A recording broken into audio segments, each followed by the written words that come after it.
Good afternoon, and thank you for joining us. After a powerful bomb cyclone blasted the BC coast last night, tens of thousands of customers are still without power and picking up the storm damage.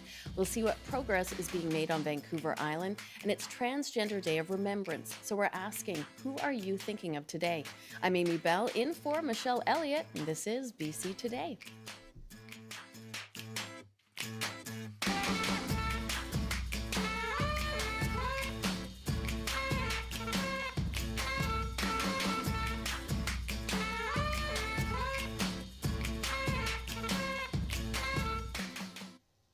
And thank you for joining us on radio, TV, and live stream. We're also live today on TikTok. Just search up CBC Vancouver. You can call us now on our top story. Who are you thinking of on Transgender Day of Remembrance? And what supports does the transgender community need? Our number is 604-669-3733. You can also call us at 1-800-825-5950 or hit pound 690. Email us today, bctoday@cbc.ca.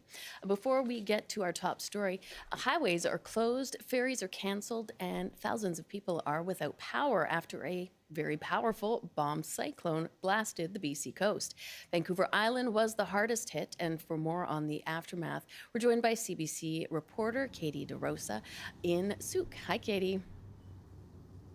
Hi, Amy. So it was a pretty scary night for a lot of people over on the island. How are things looking where you are today? Yeah, I think people are waking up to shock at the damage done. I talked to a fellow just outside of Souk named Duff Johnston. He's lived on a waterfront rural property for 28 years, and he said it was the worst he's ever seen. At least 3 huge trees coming down across his driveway. He said 10 minutes after his son drove out that driveway for supplies. So he, as a father, he was a bit scolding, saying, "I told you so."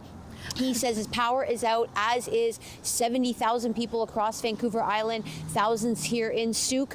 We were just told about another home also outside of Souk in Cecinos that the tree came down on the home. So a lot of people facing some, scary near misses here and just surveying the damage on their property. And it's going to be quite a long time before BC Hydro can get to all the properties to remove the trees and the down lines. Right, and then just, clearing the road so they can actually get out there and do the work. Are we hearing sort of any updates from BC Hydro about sort of any timeline of when power might be restored? BC Hydro's not giving a timeline because the sheer volume of the damage. So they said, they're not giving people sort of an estimate, but several days, I'm sure. We are looking at some damage, big damage as well on, say, Highway 4, where trees near Cathedral Grove came down. One woman actually sent us an email. Her name is Jessie. She was driving and her gray pickup truck was hit by a tree. She was not injured, but she says it's a reminder of why not to drive in a windstorm. So certainly, again, people are, I'm sure, watching BC Hydro's website to see when their outage might be restored or when the trees might be removed, but no timeline from them. And any idea sort of where we're seeing the most damage, where the storm was sort of most destructive? Sorry, can you repeat that one? Just wondering if you have any idea where we're sort of seeing the most damage on the island. Well, certainly, again, on the mid-island, it seems to have been very bad. Like I mentioned, Port Alberni, Highway 4 completely closed right now. Tofino is also warning people not to go. It's closed all beaches because of the size of the swells. So definitely a lot of communities taking precaution right now. And as we're here in Souk, people are coming up to us saying, go to Within-Spit, go to Kaltassin Road, here's the damage. So we're just kind of understanding the scale of it as people wake up this morning. It was certainly an incredibly powerful storm, and as we're just at the start of, sort of our storm season, I'm sure, unfortunately, we'll see much more. Katie, thanks so much for taking time with us today. Thanks. That is CBC reporter Katie DeRosa. She was joining us today from Souk. It is 12:10, and this is BC Today. Now, Nanaimo was also hit hard by last night's storm. Mayor Leonard Krogh described the storm to CBC News Network Natasha Fata this morning. You could hear the wind. What's W.O. Mitchell's novel, Who Has Seen the Wind? Well, you could see it and hear it last night. There was no question. The rain wasn't too bad. I've heard worse rain, but the wind was definitely a howler. And I think anyone who was safe and secure in their house with power should be incredibly grateful because, as I say, so many parts of the city, particularly the south end, the outer edges of the city, people are without power. And as I say, no idea when they're going to see power either. We haven't seen any reports of injuries as connected to the cyclone. Is that still the situation now, Mayor? As far as I'm aware, there have been no injuries, but certainly institutions like some schools are shut down, highway closures where appropriate. We live in a rainforest out here, and there's lots of trees. And when things get bad, like the bomb last night, trees tend to come down, they take out power, they block roads. But you know what? They're pretty resilient out here in the West Coast, and we'll be fine in time. Nanaimo Mayor Leonard Krogh.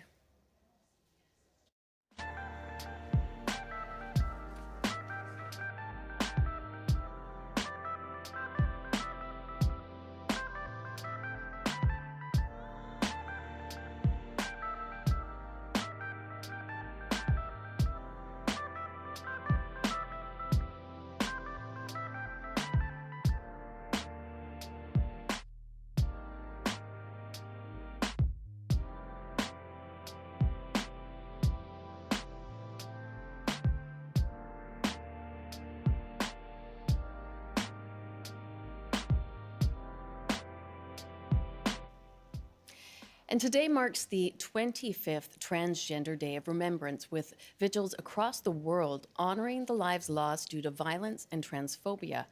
The first Transgender Day of Remembrance was founded in 1999 by activist Gwendolyn Ann Smith in memory of Rita Hester, a Black transgender woman who was murdered the year before. Here in BC, there are events planned on university campuses and community events across the province. And we want to hear from you. Who are you thinking of today? And how can we better support trans people? Call us at 1-800-825-5950, 604-669-3733, pound 690 on your cell phone, and you can email bctoday@cbc.ca. Joining us now is Kristen Platt, president of the Cowichan Pride Society, and Aaron DeVore, chair of transgender studies at University of Victoria. Welcome to you both. Thank you. Thank you. Aaron, Transgender Day of Remembrance takes place every year during Transgender Awareness Week. So put this day into context for us if you can. Well, as you said in your introduction, it has been going for 25 years and is one day of the year that we stop and step back and take time to grieve for and call out the names of all the people around the world we believed to have had their lives taken from them by transphobic violence. Now, in many cases, we can know that the people whom we mourn were people who thought of themselves as part of the trans plus community, but we can't know that about all of them. And we can only know that the people who attacked and murdered them, who were overwhelmingly cisgender heterosexual men, did so because those men perceived these people who they murdered as an unforgivable affront to their sense of gender order. And so the people we remember on Transgender Day of Remembrance, as you mentioned, are largely trans women of color who were just trying to live their lives true to themselves. They were just trying to get by in a world that had little room for them. And their lives were brutally taken from them. And their last moments were suffered in the face of rage and cruelty only because they didn't do their gender the way someone else thought that they should. And so today we come together to remember and to honor them. And Kristen, what does the day mean to you? For me, it's become more and more important as my partner is trans. Many of my friends are trans.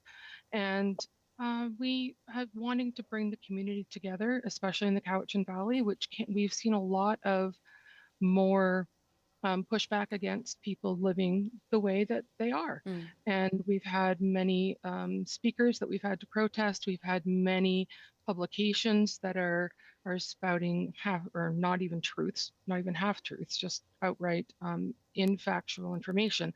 And so bringing this into the public and being public is the best way to fight it and to be present. Mm. As Aaron was stating, it was 93% of the reported murders were people of color and 94% were trans female. And so trans feminine people of color are the most targeted. And this year, luckily in Canada, we've had no reported murders, but just south of the border, the reported murders went up 30%, Mm. with the youngest being 14 years old. It's heartbreaking. It is. It is. Yeah. I would love to invite our audience to join this conversation. They can call 1-800-825-5950, 604-669-3733, email bctoday@cbc.ca. We do have a call now from Remy in Summerland. Hi, Remy. Thanks for taking time with us today. Hi, how are y'all? I'm doing great. How are you?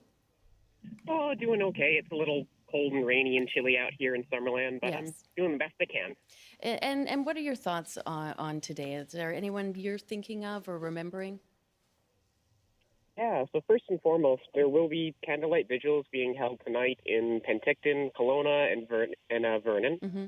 I'm going to be at one of them, so will as many friends as I can wrangle up, cis, trans, somewhere in between, neither and beyond, and we're going to be coming together, showing each other solidarity, strength in community, resilience, power, maybe some tears, maybe some hugs, but we're stronger together, and that is sorry, a little choked up. The biggest thing that we have is each other. The strongest thing that we have is our community. The most powerful forces that we have as people, regardless of who we are, is solidarity. And when we got each other's backs, because we know a lot of people really, really, really don't, we can't be stopped. And in many ways, I'm lucky. I have not lost anyone personally, but many of my friends have. And it's sobering. It's depressing. I'm trying to say some words I probably shouldn't say on the radio. Try not to say words I shouldn't be saying on the radio, but it's a lot. It is a lot, and it brings up, such strong and powerful emotions. But I really appreciate you putting into words that you have each other and that you're unstoppable when you all come together, and how important that is. And I don't mean that as a nebulous thing. I mean that in a very real, tangible way. Whether it's physically watching out for each other, whether it's being part of mutual aid organizations, whether it's doing any sort of work, whether it's quote unquote just hanging out at friends' houses or in the park or at coffee shops or something and just existing as yourselves and ourselves, or if it's going out and being at protests, being on the front line against people who want to hurt us, who want to kill us. And that is not an exaggeration, not by any means, as today very, very clearly remembers and demonstrates and shows. And that is the sad reality. Remy, you talk about community. How can somebody find that community if somebody is struggling, if they are part of the LGBTQ, 2S plus community? How can they find their people and reach out and be surrounded? The unfortunate thing is there is no easy answer to that. There is no straightforward, just go to ABC and you're good to go. I wish it were that simple. A lot of it is online, whether it's through Facebook groups or social media, whether it's through group chats and peer support networks. The Okanagan has a very, very, very good one, which I'm a part of, and has peer support meetings every night for adults, for kids and younger folks. There are organizations such as your local Pride Society or Pride Organization. I'm sorry, I'm kind of blanking on the name of the main one in the Okanagan. That's not just the Okanagan Pride Society or whichever city's Pride Society. Unfortunately, a lot of it is you kind of just gotta look. You start asking to people, talking to friends. It's especially when you're young, it's hard to know which adults you can ask, if you can even ask adults, because a lot of people who may seem perfectly kind, perfectly caring, the second you say transgender, That changes. on a dime and turn it at just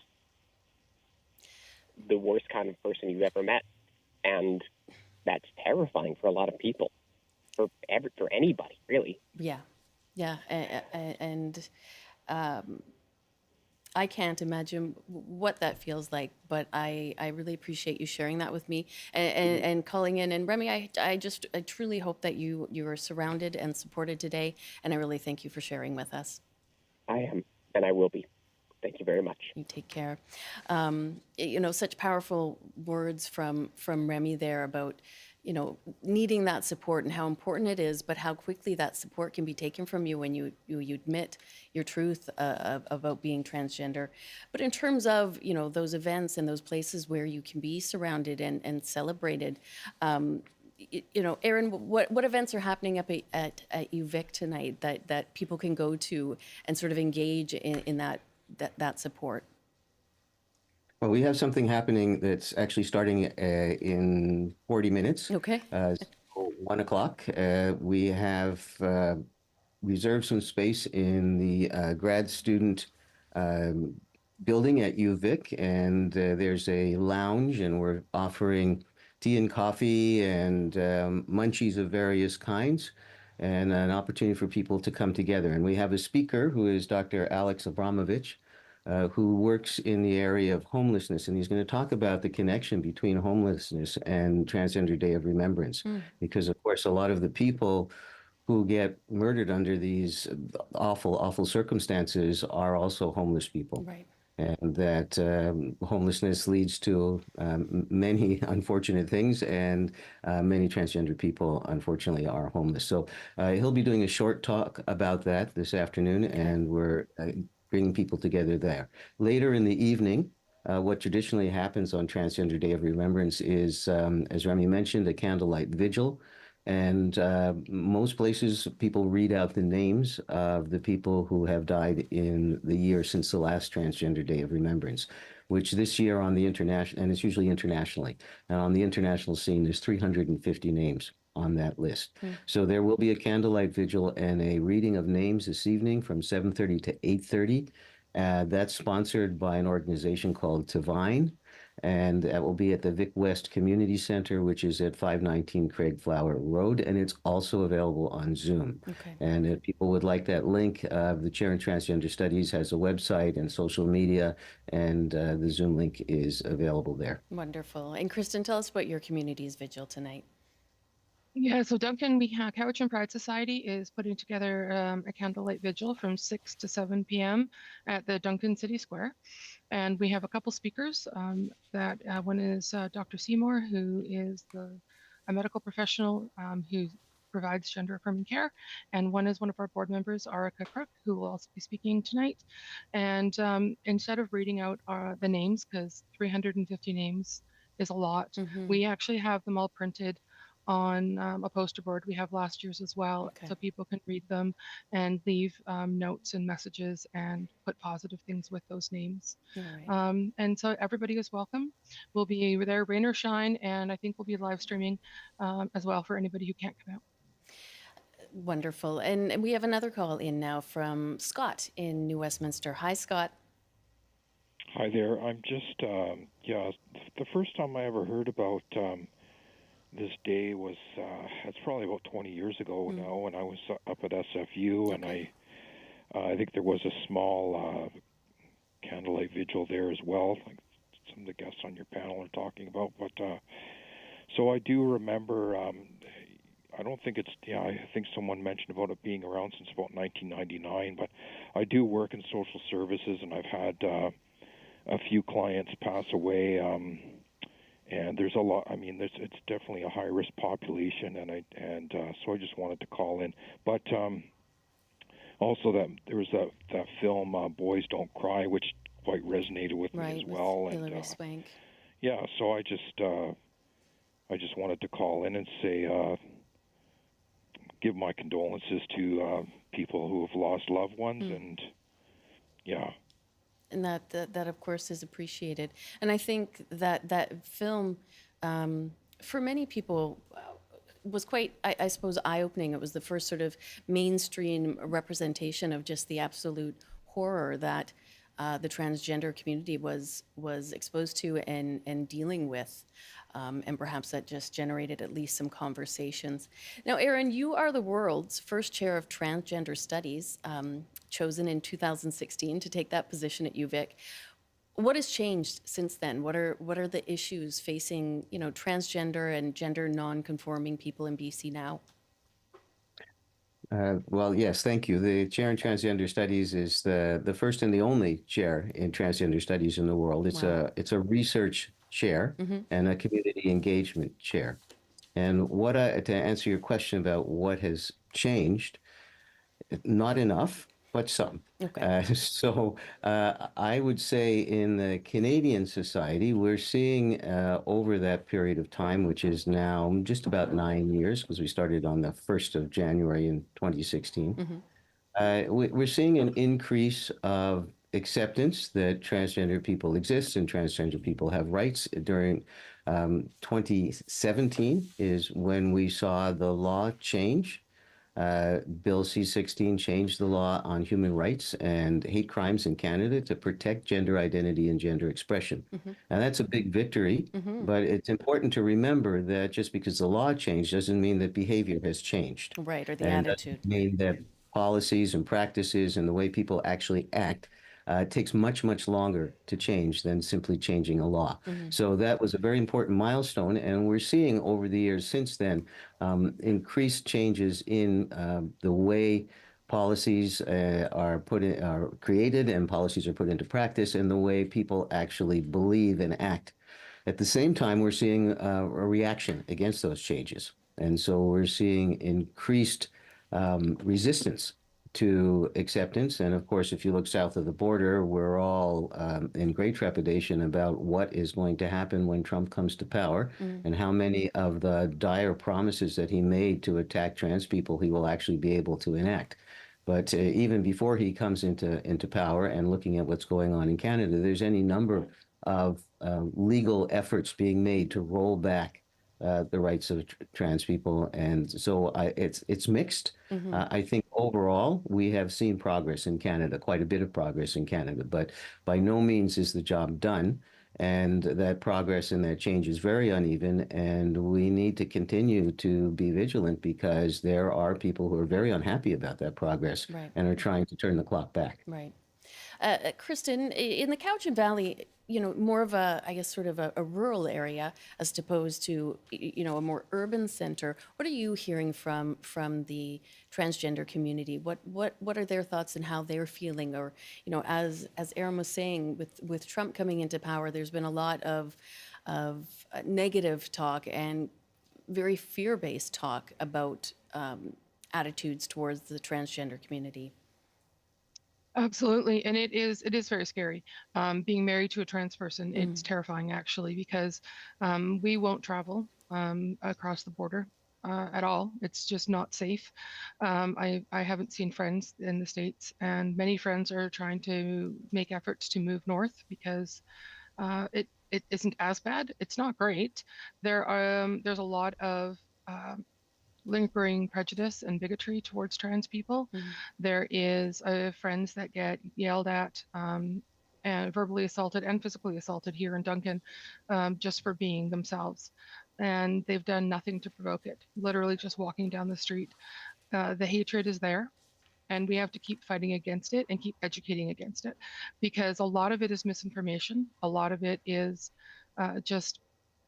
most of it's misinformation, and they believe that it's a choice. They believe that it's not something that's hardwired. They believe, like, anybody who would choose a life where you are discriminated against and 100% targeted, that's not a choice. You don't make a choice for that. So being trans is not a choice. Being trans is who you are. So a lot of people are really very mourning about what happened in the States and how it's dribbling into Canada, both federally and in Alberta. It's definitely strong in Alberta, and the election here in Canada was a little too close for a lot of us. Because with the Conservative platform versus the NDP platform, et cetera, they all have agendas around trans people who make up less than 1% of our population.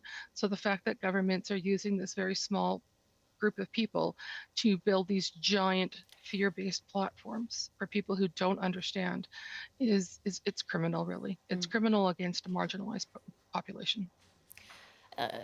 So much more that we could explore, but we are out of time. But I want to thank you both so much for being with us today. Much appreciated, and I wish you both the best with the events tonight. And we'll be thinking of you. Thank you. Thank you. Kristen Platt, president of the Cowichan Pride Society, and Aaron DeVore, chair of Transgender Studies at University of Victoria. This is BC Today on CBC, and the CBC News with Robert Zimmerman is next. Good afternoon. Tens of thousands of people are still without power. Highways were shut down and ferries canceled as a bomb cyclone swept through Vancouver Island and the south coast overnight. Gusts reached 170 kilometers an hour in some areas. BC Hydro says at the peak, 270,000 customers were without electricity. The majority of the outages were on Vancouver Island. A test of the province's emergency alert system is expected to be sent out this afternoon. The alert will go to cell phones, causing them to sound an alarm. It will also interrupt radio and television broadcasts at 1:55 Pacific.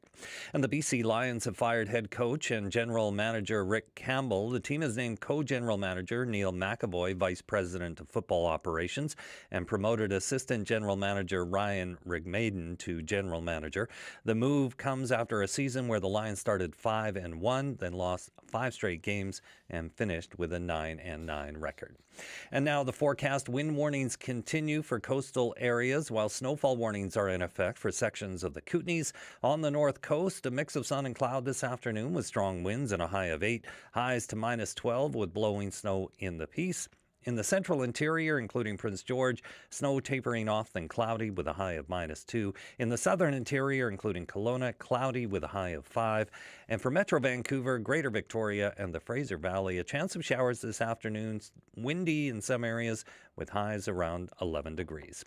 That's your CBC News update from Vancouver.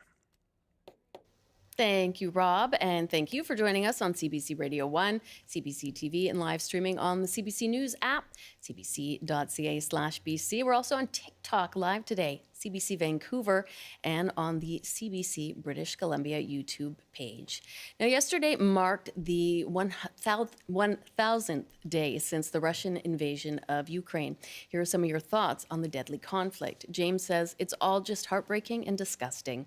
Wasted lives, lifetime trauma. The only ones that win are the armament companies and corporations. Just think if Canada had spent the money they've invested in Ukraine on the war on drugs in Canada, it could have made a positive mark on our population. There's not money for our national issues, but there always is for armaments. Bob writes, Russia invaded Ukraine in 2014. The lack of response from the West emboldened Putin to continue his long-term plans for Ukraine. This is reminiscent of what took place in the lead-up to World War II, when the West did not stand up to Hitler as he took over Australia and Czechoslovakia. Clearly, we have not learned our lessons from that conflict. Sadly, by not providing Ukraine with all the necessary resources in 2014, and certainly at the second invasion of Ukraine to defend itself and prevent Putin from continuing his goals for taking over Ukraine, we are now in this mess. And Frank writes, it will go on forever if the global military complex has its way. Such a huge cash cow for them. Also the Gaza war, another one. AI systems also benefit. And what do? 100 miles supply, local production, make everything yourself, isolation if needed, no overseas trade. Pull the plug on the military funding and hunker down. We thank you for your thoughts.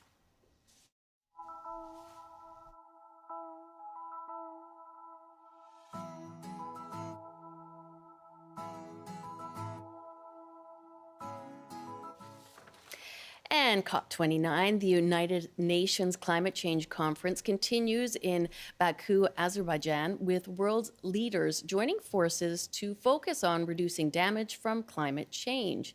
Here in Canada, the carbon tax has become a hot button issue in both federal and provincial leaders, with calls to axe the tax from Pierre Poilievre's Conservative Party and BC Premier David Eby campaigning on a promise to drop the carbon tax in BC if Ottawa scraps the requirement to tax carbon emissions. So the question is, do you support a carbon tax, or do we need to reimagine a better option? Call us at 1-800-825-5950, 604-669-3733, pound 690 on your cell phone, and you can email bctoday@cbc.ca. And for more on this, we're joined by Peter Dish, a professor in the Department of Philosophy at the University of Victoria. Hello, Peter.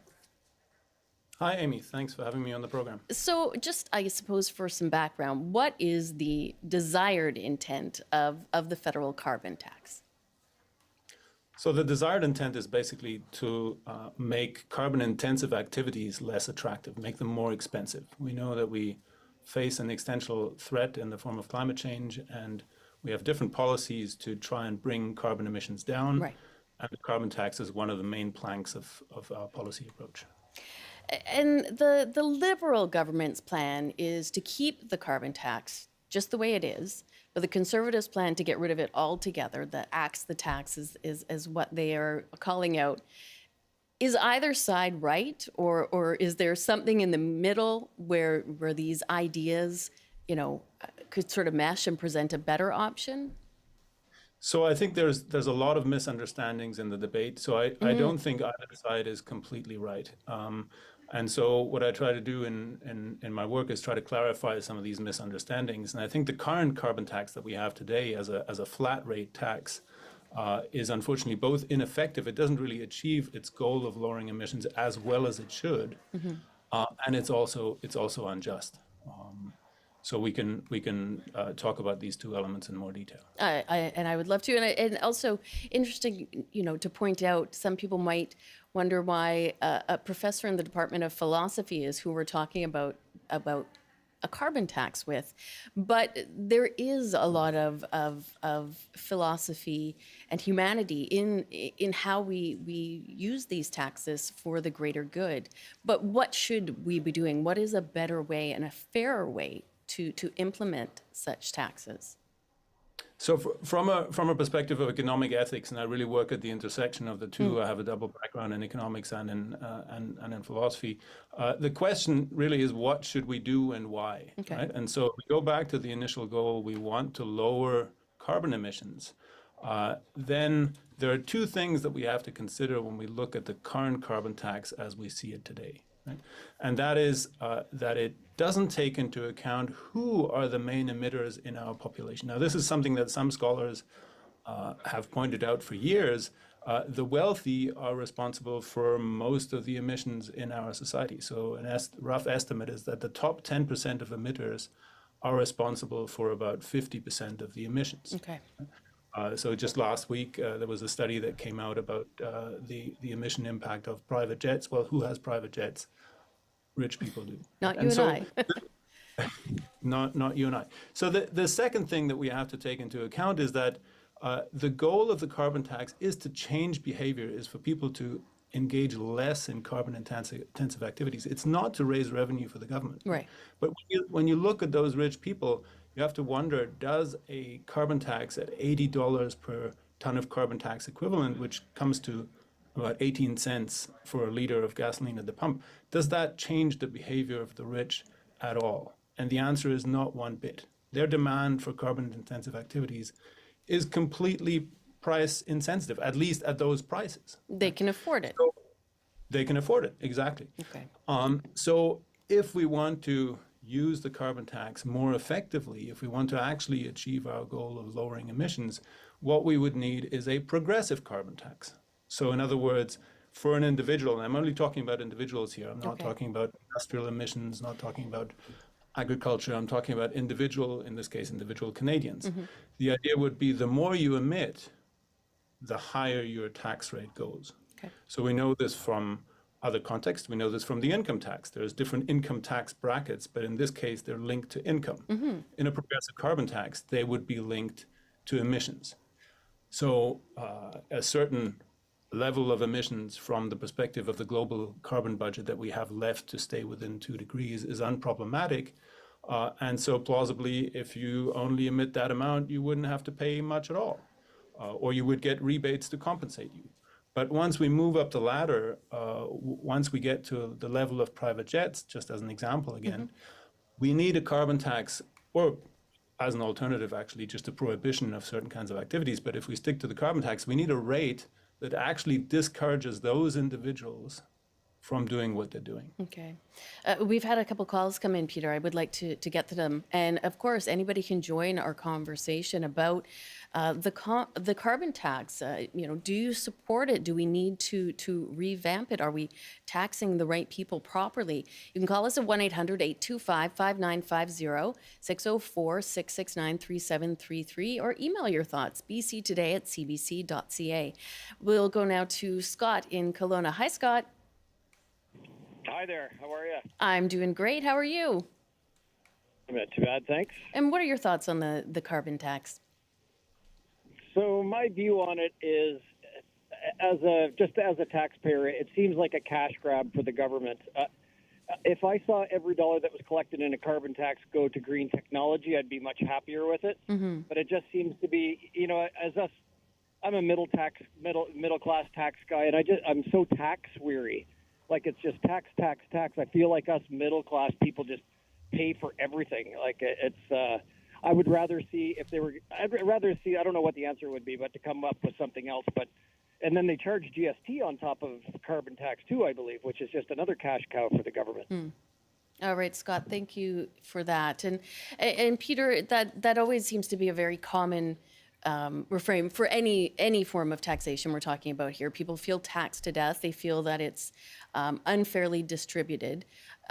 When we talk about the carbon tax going, just into the government coffers, that wasn't the case, was it? When it first came out, it was more, I believe, revenue neutral, is it called, where it's not going into the government's sort of cash pile, but that has changed. So there are three things to say here. The first is that the goal, again, is not to raise revenue. What we want to do is to change behavior. Right. So the revenue production is a byproduct. Second thing to say is, I think Scott is right that we want to ideally use the revenue from this particular tax because it's aimed at the climate transition to facilitate the climate transition. So we want to engage in what we call revenue recycling. Now, that revenue recycling can take different forms. And actually in BC, most of the carbon tax revenue is still used in this way, right? So that means rebates to individuals who pay the taxes. So if you earn less than $39,000 a year, you're eligible for $447 of rebates. If you have a family with 2 kids, it goes up to just over $1,000. That's a lot of money, and you'd have to do a lot of carbon intensive consumption before you're out of pocket. So, the lower income Canadians actually benefit from the carbon tax. And then other forms of carbon recycling, of revenue recycling, would be to invest it into the green transition. But if I may, just one more point on Scott's intervention. I think there is something really relevant to understand why many Canadians who come out ahead financially through the rebates are not in favor of the carbon tax, right? And that comes back to our earlier conversation. Wealthy Canadians, they have to pay it, but they don't care. They don't change their behavior. They have the money to do it. It's the average Canadian who actually has to change their behavior. Right. And so that's where there is a resentment that comes in, understandably, that people feel, why are we the ones to bear the burden of adjustment for this climate transition here, whereas the rich get off scot-free? And that's exactly. That's why we need a progressive carbon tax. Yeah, and that is exactly what I was saying. When we hear this sort of feeling taxed to death, and it's the lower wages, there's that resentment. It is a gulf, and it is filled with resentment for those people in the higher bracket of income. Mary in Nanaimo joins us now. Hi, Mary. Hi, Mary. Are you there? Yes. Hello. Hi. How are you feeling about the climate tax? or the carbon tax? Well, there's actually several things that has always got to me about it, because number one, if you have to drive, like in a country like Canada where it's so big and we have to drive a long way to go to work or to do anything for that matter, if you live, like even from one end of a city to the other, you spend a lot of time sitting in traffic. So it takes a lot of gas. So they're making you pay this carbon tax on the gas you need to get to work. But it's not going towards doing anything for the climate. They say, oh, well, we turn around, it's revenue neutral, and we give it all back to you. If I go to the store and I want to buy an apple and you tell me I got to pay an extra 5 cents on it so that I won't buy it, but if I buy it, you'll turn around and give me that money back at the end of the year, what's the point? All you're doing is paying for someone's wages in Ottawa or Victoria for the BC. But on top of that, we are a small, we don't even have the population of California. And we're paying a way higher, for our population, we're paying a way higher on all this carbon tax stuff than people in other countries are paying that are, much heavily more populated and producing more. What are we producing? About 1 point something or maybe 2% of the carbon in the world? Okay. But you're going to tax us to death, and nothing we do, you could shut down the whole country. It's not going to do a thing to stop the climate change. All right. I thank you for sharing that with us, Marion. And Peter, I could see you reacting to to her strong opinion. What are your thoughts when you hear that there's that anger and just being fed up with it and feeling it's completely ineffectual? Yeah, and as I said earlier, I think there is a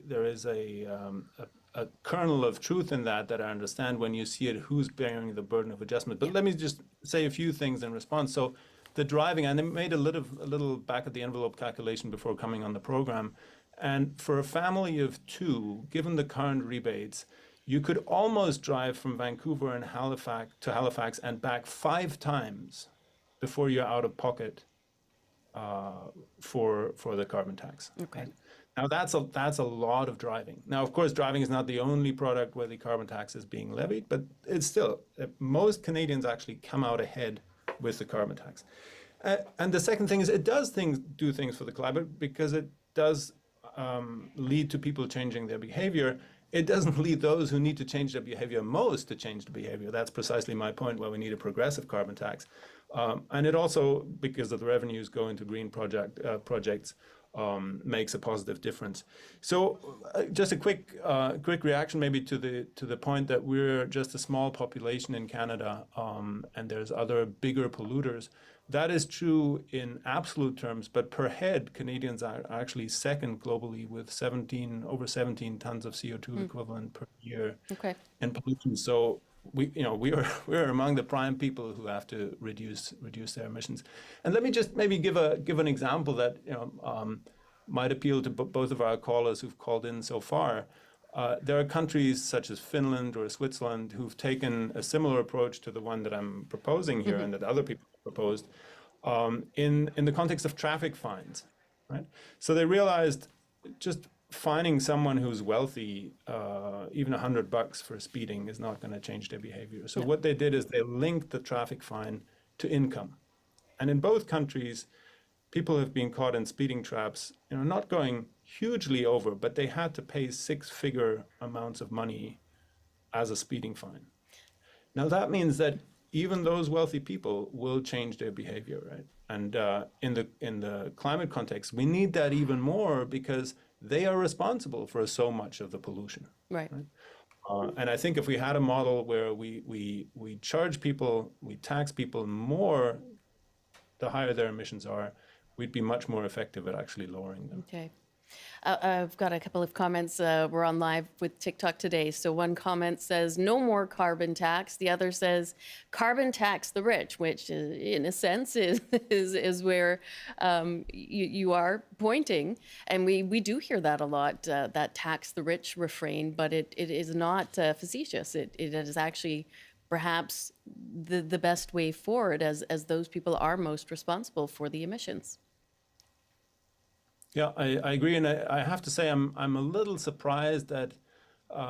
So if you look at the political landscape, from some political parties who represent the establishment, it's perhaps not surprising that this kind of proposal is not being pushed a little harder, right? But from other parties who traditionally represent the interests of the average Canadian, the average worker, it is perhaps a little more surprising that they're not pushing harder for this kind of carbon tax, right? Because what we have right now, frankly, one way to put it is we have a carbon tax by the elites for the elites. And so I'm not surprised that most of the callers say, get rid of the carbon tax, or it's unfair. I mean, there's a little bit of a quibble here that I would have with the general idea that taxation is a bad thing. Taxation is a necessary thing that allows us to have lots of things that all absolutely. health and education and all these things, right? But again, the point here is not to raise revenue, it's to change behavior, and we have to think about how that change in behavior, how the burden of adjustment is justly distributed among Canadians. Yeah. And currently it isn't. Yeah. And I thank you for making that point so clear, because I think that is, when we talk about the carbon tax, there quite often is this misunderstanding just fundamentally what is the purpose of it, and it is to change behavior, and that's why we aren't seeing it working properly. We have an email from James, and he writes, as a low-income senior, I'm in favor of it as the rebate assists me greatly. I wish that the government could start taxing the corporations and businesses that get away without paying taxes. It is so frustrating. Douglas writes, it promotes a shift and is just one option of many that we need to implement for there to be any chance of survival for our children. So max the tax, especially on all of Poilievre's millionaire and billionaire friends. Doug writes, like your recent caller, so tired of being taxed to death. Enough is enough. And Douglas writes, do not support it. So, max the tax, that's a different refrain from what the Conservatives are saying. But in a sense, that kind of is true when it comes to the people that are making the highest amount of money and contributing the most to the emissions. It is a bit of the taxes, though, has become a bit of a rallying cry in terms of being a political ploy. Is that why some of the messaging is being lost? Yeah, I think it's turning into a political football. It's being politicized, and there's a lot of misinformation. And that's, I think, why we need to have a public debate that clarifies some of these misunderstandings. Right? And so just picking up on the link to the corporate carbon taxation that one of the emails you just read highlighted. Some people say, and this was also prominent in the NDP's discourse here in BC in the election campaign. We can do away with the carbon tax because we can focus on taxing the industrial emitters. I think that's short-sighted, precisely because what they produce, the industrial emitters, is still demanded by people. And if some of those people are insensitive to price, they will keep demanding it. They will keep consuming it. And so the ultimate consumption of carbon-intensive products, again, by the wealthy, is not going to go down. So focusing on the corporate element, I think, is another cul-de-sac that we should not be maneuvering ourselves into. What we need is a more progressive approach to the individual carbon tax combined with these other measures. All right. Peter, we are out of time. That went so quickly today, but I really appreciate you just explaining things in such a simple and common sense way. Thanks again for having me, Amy. Peter Deesh, a professor in the Department of Philosophy at the University of Victoria. And after much ado, one of the most popular Broadway musicals opens widely in Canadian theaters this week. Of course, I am talking about the film adaptation of the 2003 stage musical Wicked, starring Ariana Grande and Cynthia Erivo. Two young musical theater superfans joined the early edition today for their own rendition of one of the songs for the production, For Good. Here's best friends and early high school students, Mela Pietropalo and Alex McIsaac. They were with CBC's Stephen Quinn. Just before we begin, can you just tell us very quickly what the song's about? So, not to give any spoilers, but it's just, and it's near the end. Mm-hmm. It's not going to be in the first half of the movie, so you guys are going to have to wait to see it until much later on. But it's kind of like Glinda and Elphaba's goodbye song a bit, and they're kind of just like telling each other how much they love each other and how much they've appreciated each other and how they're going to miss each other. And it's really sad, and it makes me cry every time. I'm not going to cry now, I promise. Now, Mela Pietropalo, Alex McIsaac, take it away. And just to clear the air, I ask forgiveness for the things I've done you blame me for. But then I guess we know there's blame to share, and none of it seems to matter anymore. Like a comet pulled from orbit as it passes by a wind off the sea. Like a stream that meets a boulder halfway through the wood. Who can say if I've been changed for the better? I do believe I have been changed for the better. And because I knew you, because I knew you, because I knew you, I have been changed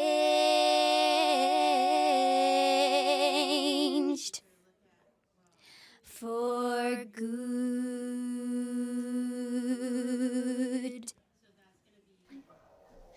My heart.